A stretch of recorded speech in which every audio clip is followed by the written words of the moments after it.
Hello everyone, welcome to Sanmarga classes. ನಾವು LBA ಅಂಗಾಂಶಗಳು ಪಾಠದ ಪ್ರಶ್ನೆ ಉತ್ತರಗಳನ್ನು ವಿವರಿಸುತ್ತಿದ್ದೇನೆ. ಪ್ರಶ್ನೆಯ ವಿಭಾಗ 5, ಈ ಕೆಳಗಿನ ಪ್ರಶ್ನೆಗಳಿಗೆ ಉತ್ತರಿಸಿ. ಪ್ರಶ್ನೆ 35, ಇವುಗಳನ್ನು ಹೆಸರಿಸಿ. ಪ್ರಶ್ನೆ A, ನಮ್ಮ ಬಾಯಿಯ ಒಳಗೋಡೆಯನ್ನು ಆವರಿಸಿರುವ ಅಂಗಾಂಶ. ವಿದ್ಯಾರ್ಥಿಗಳೇ, ನಮ್ಮ ಬಾಯಿಯ ಒಳಗಡೆ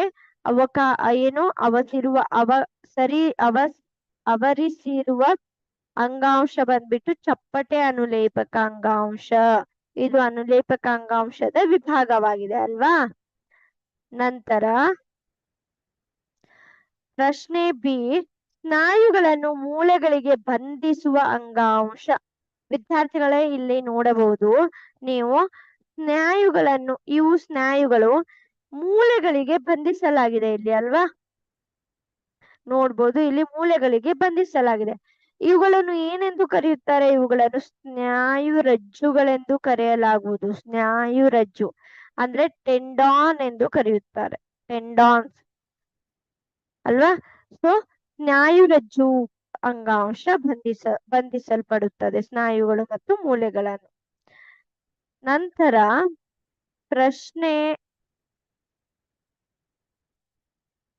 C, ಧ್ರುವ ಮಾತೃಕೆ ಹೊಂದಿರುವ ಸಂಯೋಜಕ ಅಂಗಾಂಶ. ವಿದ್ಯಾರ್ಥಿಗಳೇ, ಈಗಾಗಲೇ ನೀವು ತಿಳಿದುಕೊಂಡಿದ್ದೀರಾ ಅಲ್ವಾ. ಸೊ ರಕ್ತ ಕಣಗಳು ಧ್ರುವ ಮಾತೃಕೆಯನ್ನು ಹೊಂದಿರುತ್ತದೆ ಅಲ್ವಾ. ಸೊ ರಕ್ತ ಕಣಗಳು ಸರಿಯಾದ ಉತ್ತರ. ಪ್ರಶ್ನೆ D, ಮೆದುಳಿನಲ್ಲಿ ಕಂಡು ಬರುವ ಅಂಗಾಂಶ. ಮೆದುಳಿನಲ್ಲಿ ಈ ಮೆದುಳು ಯಾವಾಗಲೂ ಈ ವಿಷಯಗಳನ್ನು ಅಥವಾ ಮೆಸೇಜ್ಗಳನ್ನು ಟ್ರಾನ್ಸ್ಫರ್ ಮಾಡುತ್ತದೆ ಅಲ್ವಾ.